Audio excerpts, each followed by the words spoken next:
relationships can be challenging. Here to kick things off is the conscious physician, Dr. Lita Fatemi. Dr. Lita, it is so great to see you.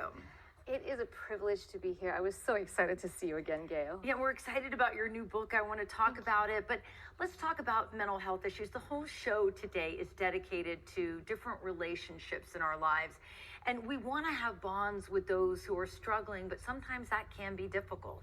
It can be very difficult. You know, when you are suffering from trauma, you go into the limbic system of the brain. This is the area where rumination happens. This is where fear exists.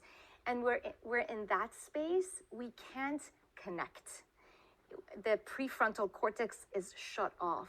So we can't connect with the people that are around us. So of course it's difficult, yes. And you actually dedicated and wrote an entire book to help people heal their trauma and embrace their self-love. Yes. So it took me a very long time to do this work, a decade of research and 2 years of writing to bring forward the conscious physician method, conscious life practices, and psilocybin as a best practice model for those who are committed to examining their trauma and move into healing and into self-love. Now, a lot of times people think if they have to examine their trauma, that's only going to traumatize them further. But there are ways and methods that you share to do this in a productive manner. Absolutely. So self-love and self-care is very productive. And yes, those traumas, those patterns that are unserving, that are incited by trauma will come up, but then you can move through them. It's not to get stuck in them, it's to examine, learn from them, and then move on. And you actually embarked on this journey because of your own personal life. I mean, you were, a doctor under all this stress, and you started to retreat and get to that burnout and anxiety stage. Absolutely. I was anxious. I was burnt out. It was very dark, as if I was paralyzed for many years, and then now I had to find my way out of that paralysis and recover. I'm going to paint you a picture. Imagine a mom who's 7 months pregnant with living in war. It's 3:30 a.m. and the sound of the city alarms go off. And her and her husband get their 3-year-old daughter out of bed, who's sleeping, run down 3 flights of stairs into their garage under the complex that they live in to seek shelter.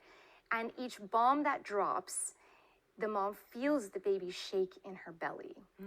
They live in this for 8 years. And they also live in this terrorist regime that's religious, oppressive, suppressive towards women especially, and humanity in general for the next 14 years. They learn, this little girl who's born into this learns to oppress and suppress her feelings, her needs, to put everybody else ahead of herself in spite of her own well-being. And so this little girl is me. And years later, yes, I went into medical school, had my own daughter, got a divorce, was a single mom for many years, and my family was there to support me through all of this.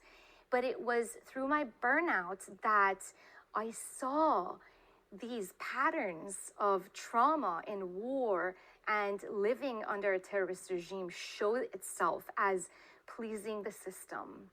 And yes, I was award-winning for many years. I was a physician leader at my institution. And I left because I recognized what I was doing. I recognized I put everybody else in front of me.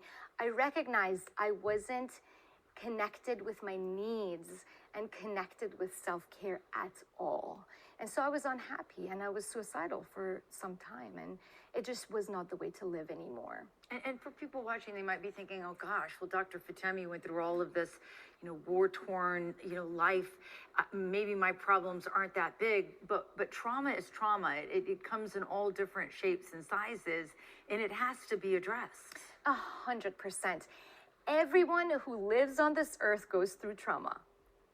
Everyone in different ways. It can be intergenerational. It can be patterns that we watch our moms and dads do certain things, and it becomes our pattern that may not be serving us later in life, but we have caught on, and that is what we do as a conditioning. So yes, that is everybody, and to become conscious of it so that you can see it for what it is. And if you decide that it's not serving you, you can switch it a little bit. You can start in a different path. And that's what psilocybin helps us do, is it unravels the subconscious so that those patterns show themselves, and then you can choose what you want to do with them instead of just be their slave.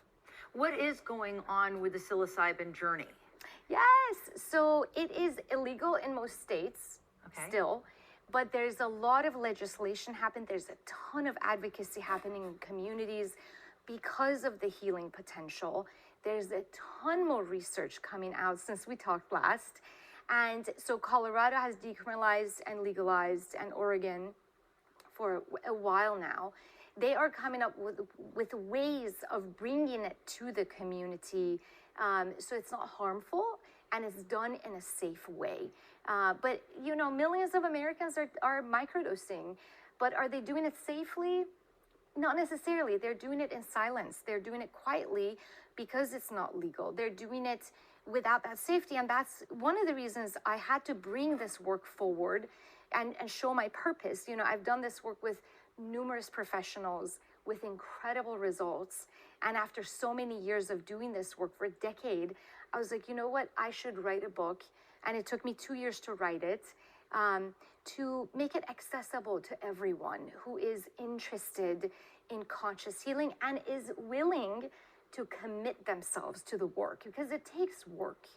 Okay, and real quick, we don't have a lot of time, but for those who are like, wait a minute, I missed, you know, the conscious physician before. What is psilocybin? Can you explain briefly what that is? Yes.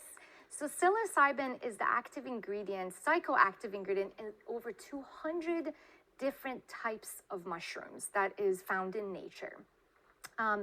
Since the 1950s, we've had a lot of research looking at psilocybin and mental health and helping people get through trauma, through addiction, anxiety, depression, OCD. There's numerous things that we can help people get through using psilocybin as a medicine.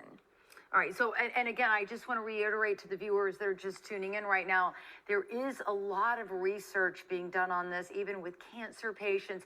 So many people that have tried this on a research basis and seen incredible results. Now it's just the journey to make sure that it happens the right way. Correct. Absolutely. And thank you for bringing up the cancer patients. The end of life studies are very strong. Hopkins in 2016 published a research study, 52 participants with terminal diagnoses who were anxious about death. And they administered higher doses of psilocybin with psychotherapy, before psychotherapy, and spiritual counseling after, with incredible results. Even 5 years down the line, they still were not afraid to die. All right. Well, Dr. Fatemi, it is always such a pleasure catching up with you, and congratulations on the release of your new book. Thank you so much. And we're going to share this entire story and how you can get your hands on the book on bloomtampabay.com.